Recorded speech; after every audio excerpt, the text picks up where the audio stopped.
हमारी आज की स्टोरी का नाम है द कैलिफ्स जस्टिस। हिंदी में हम कहेंगे खलीफा का न्याय। यहाँ पे ये जो हमारा वर्ड है कैलिफ, इसका इंग्लिश में प्रोनाउंसिएशन होता है कैलिफ। हिंदी में हम इनको बोलते हैं खलीफा। यहाँ लगा हुआ है अपोस्ट्रोफ एस, यानी कि खलीफा का जस्टिस, न्याय। कैलिफ थे कौन? कौन थे खलीफा? जहाँ तक मैं जानता हूँ ये पैगंबर मोहम्मद के सक्सेसर थे। सक्सेसर मतलब उत्तराधिकारी, उनके बाद संभालने वाले। हमारे पास दो वर्ड होते हैं, एक होता है सक्सेसर, एक होता है प्रीडिसेसर। न्यूज़पेपर में बहुत मिलते हैं। तो मान लो एक बैंक में मैनेजर है, तो जो प्रेजेंट में मैनेजर है उसके बाद जो आएगा उसकी जगह पर, तो उसको बोल देंगे सक्सेसर, उत्तराधिकारी। और जो उनसे पहले था उनको बोल देंगे प्रीडिसेसर। तो याद रखना, सक्सेसर आने वाले जो हैं और प्रीडिसेसर जो होकर जा चुके हैं। तो ऐसे ही जो खलीफा हैं ये कौन थे? मोहम्मद के सक्सेसर थे, उत्तराधिकारी थे। तो ये है हमारी आज की स्टोरी। तो मैं इनके बारे में ज़्यादा नहीं जानता। अगर आप में से कोई जानता है खलीफा के बारे में तो आप मुझे कमेंट सेक्शन में ज़रूर बताइएगा, ताकि मुझे भी थोड़ा पता चल सके। तो अभी शुरू करते हैं स्टोरी को। और चैनल पर अगर आप न्यू है तो सब्सक्राइब जरूर करना। वीडियो पसंद आए कमेंट करके जरूर बताना। और मैं ऑलरेडी पूरी इंग्लिश सिखा चुका हूँ, step by step, basic to advance level तक, 500 से ज़्यादा वीडियोस में। अगर आप सीखना चाहते हो इंग्लिश तो आप मेरा कोर्स ज्वाइन कर सकते हो। तो ऐप का नाम बिकम इंग्लिश चैंपियन, बाकी डिटेल आपके सामने है। तो अभी शुरू करते हैं story. So story goes like this. Once, एक बार, in the city of Baghdad, Baghdad शहर में, देयर लिव्ड, रहता था, अ बार्बर, एक नाई, नेम्ड अली, जिसका नाम था अली। ये हमारा देयर का चैप्टर है। देयर का फोर्थ केस, देयर लिव्ड, रहता था। आगे लिखा है ही वॉज नोन, उसको जाना जाता था। यहां पर ही हमारा काम करेगा ऑब्जेक्ट का। ये नोन हमारी होगी वर्ब की थर्ड फॉर्म। टेंस होगा past indefinite passive voice. He was known, उसको जाना जाता था। कौन जानता था? हमें नहीं पता। सो पैसिव वॉइस। किस लिए जाना जाता था? फॉर चीटिंग पीपल, लोगों को धोखा देने के लिए। यहाँ पर दो वर्ड याद करेंगे, एक है चीट करना, धोखा देना, बार्बर मतलब नाई। बाकी रूल मैंने आपको बता दिया, देयर लिव्ड का चैप्टर और पास्ट इंडेफिनिट पैसिव वॉइस। आगे है ही वुड ऑलवेज ट्राई, वो हमेशा कोशिश करता। यहाँ पर वुड हमारा बता रहा है पास्ट एक्शन को, पास्ट रिपीटेड एक्शन को। यहाँ पर आप यूज्ड टू भी लगा सकते हैं। तो वो हमेशा कोशिश करता था या किया करता था या फिर करता। टू चीट पीपल, लोगों को धोखा देने की। इन सम और द अदर वे, किसी ना किसी तरह से। तो वो हमेशा लोगों को किसी ना किसी तरह से धोखा देने की कोशिश किया करता था। यहाँ पे आप याद करेंगे इन सम और द अदर वे, किसी ना किसी तरह से, और ये चीट तो ही गया, धोखा देना। आगे लिखा है वन डे, एक दिन, एज ही वॉज स्टैंडिंग, चूंकि वह खड़ा था, आउटसाइड हिज शॉप, अपनी दुकान के बाहर। ही सो, उसने देखा, अ वुडकटर, एक लकड़हारा, पासिंग बाय, बगल से गुजरते हुए, with a load of firewood, लकड़ियों के बोझ के साथ, ऑन हिज डोंकी, अपने गधे पर। यहाँ पे सबसे पहले आप समझेंगे अ लॉड ऑफ फायरवुड। फायरवुड का मतलब क्या है? लकड़ी तो वुड होती है, फायर भी लगा है साथ में, यानी कि जो हम खाना बनाने के लिए यूज करते हैं लकड़ी वगैरह, उसको बोलते हैं फायरवुड। लॉड मतलब होता है बोझ, यानी कि वजन, भार। लेकिन यहाँ पे जो सेंस है अ लॉड ऑफ फायरवुड, इसका मतलब हो गया जो लकड़ियों का वो बंडल, जो गठड़ी बोल देते हैं आप, तो उसकी बात की जा रही है यहाँ पे। तो इसको याद रखना। दूसरी चीज, एज जो है, इसके हमारे 8 यूजेस होते हैं। इसके लिए आप वीडियो नंबर 200 वॉच करना कोर्स में। यहाँ पे एज का जो मतलब निकलेगा वो होगा चूंकि। और स्टैंडिंग यहाँ पे लिखा हुआ है, ही वॉज स्टैंडिंग, कईयों को लगेगा ये पास्ट कंटिन्यूस टेंस है, बट ऐसा नहीं है। स्टैंडिंग यहाँ पर काम करेगा एडजेक्टिव का। वह खड़ा था, तो खड़ा होना अवस्था बता रहा है, स्टेट ऑफ बीइंग, तो यह है एडजेक्टिव। तो एक दिन चूंकि वह खड़ा था अपनी दुकान के बाहर, तो उसने देखा, क्या देखा? वुड कटर को। क्या करते हुए? पासिंग बाय, गुजरते हुए बगल से। ये हमारा लेसन है सो कॉट हर्ड वाला। उसके बाद हम एक व्यक्ति लगाते हैं, उसके बाद हम एक जेरेंड का यूज करते हैं। आपके सामने पास बाय होता है बगल से गुजरना, और पास बाय के साथ हमने लगा दिया आईएनजी, तो ये हो गया हमारा जेरेंड। आगे है Ali called out to him, Ali ने उसको पुकारा। एंड आस्क्ड, और उससे कहा, if he would sell the firewood, क्या वो लकड़ियां बेचेगा। अब यहाँ पे ध्यान से समझना इसको, यहाँ पे जो लिखा हुआ है आस्क्ड, उसके बाद इफ लगा हुआ है, he would sell the firewood, ये किस तरह से आया, ये हमारी इनडायरेक्ट नरेशन है। इससे पहले तो सिंपल है, अली कॉल्ड आउट, यहाँ पे कॉल आउट जो है ये वर्ब होती है जिसका मतलब है पुकारना। He Ali called out to him, Ali ने उसको बुलाया या उसको पुकारा। आस्क ये कैसे आया, ये वुड कैसे आया, इफ कैसे आया, इसके लिए आपको थोड़ा सा समझना पड़ेगा। मैं आपको थोड़ा सा बताता हूँ। अब मैं यहाँ पे बोलता हूँ Ali said to him, Ali ने उससे कहा, ये हमारा आ रहा है सैड टू, अली यहाँ सब्जेक्ट है, ये अदर वर्ड हो गया, सैड हमारी सेकंड फॉर्म।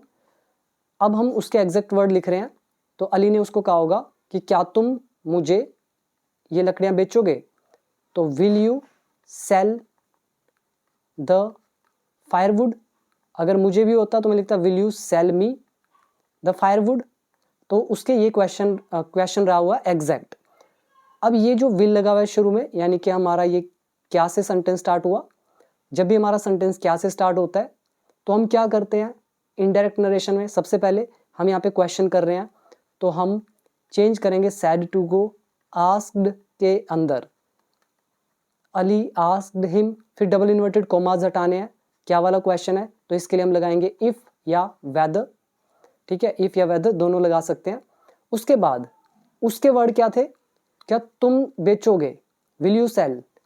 अब हम इनडायरेक्ट में, यानी कि उनकी बात को मैं अपने शब्दों में बता रहा हूं, तो मैं कहूंगा कि क्या वो बेचेगा, तो इफ ही, तो हमने ही ये जो यू है ये इसमें बदल दिया, हिम का हो गया हमारा ही, विल बदल गया वुड में, उसके बाद सेल, उसके बाद sentence same, if he would sell. ठीक है, asked him if he would sell. अब आप ऊपर ट्रांसलेशन देखो, asked if he would sell. अब देख रहे हो कैसे ट्रांसलेशन आई, दिस इज इनडायरेक्ट नरेशन। आगे देखते हैं, द वुड कटर अग्रीड, लकड़हारा सहमत हो गया, अग्री का मतलब सहमत होना, एंड और they decided on a price, और उन्होंने कीमत तय कर ली। The would cutter gave, wood cutter ने दे दिया, ऑल द फायरवुड, सारी लकड़ियां, टू अली, अली को। यहां तक क्लियर हो गया।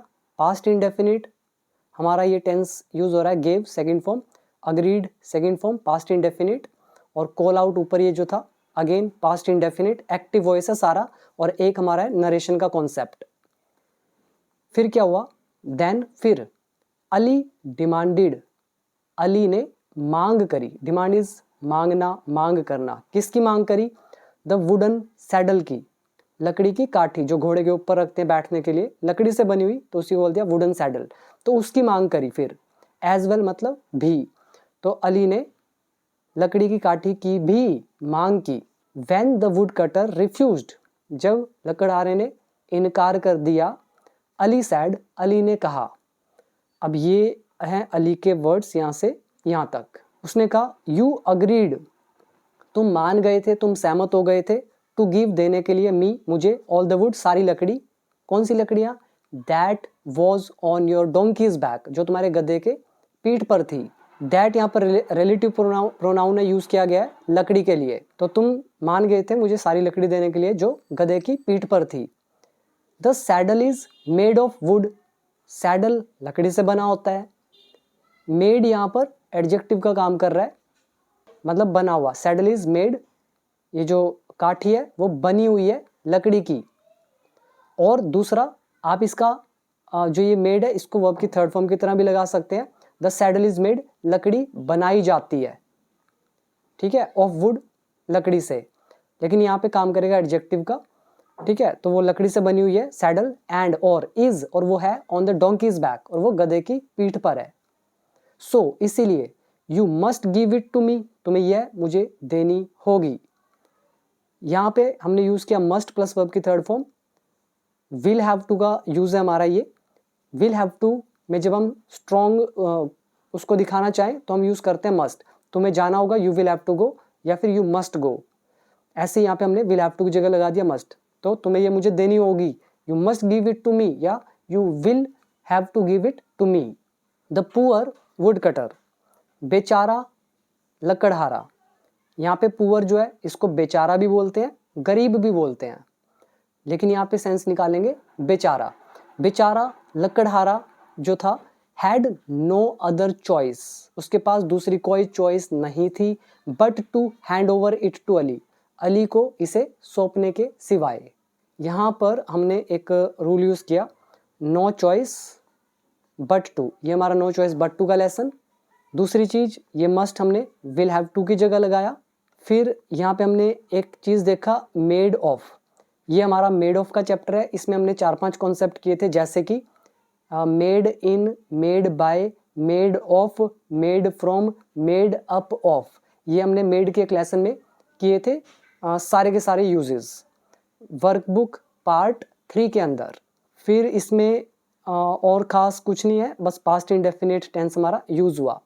वर्ड मीनिंग इसमें याद करेंगे, सैडल हो गया काठी, वुडन सैडल हो गया लकड़ी की काठी, डिमांड मांग करना, रिफ्यूज़ इनकार करना, अग्री सहमत होना। मेड ऑफ इज किसी चीज़ से बना हुआ, और पुअर मतलब बेचारा। इसके बाद नेक्स्ट है the would cutter then went, woodcutter फिर गया, टू खैलिफ, खैलिफ के पास। खैलिफ कौन, हु, जो, हु यहाँ पर रिलेटिव प्रोनाउन है, एडिशनल इंफॉर्मेशन दे रहा है खैलिफ के बारे में। तो जो वो था, और जस्ट, जस्ट मतलब होता है न्यायप्रिय, एंड काइंड मतलब दयालु, रूलर मतलब शासक।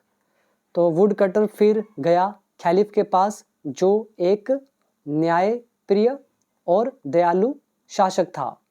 The caliph listened to his complaint, caliph ने उसकी शिकायत सुनी।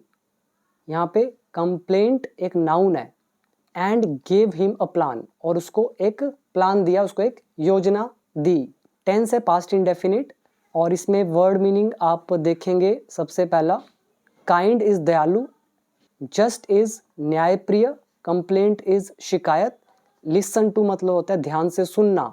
फिर क्या हुआ इसमें, इसके बाद लिखा है following the caliph's advice, caliph की जो सलाह है उसको फॉलो करते हुए, the would cutter returned to Ali's shop, woodcutter वापिस आया अली की दुकान पर, एंड सैड और कहा।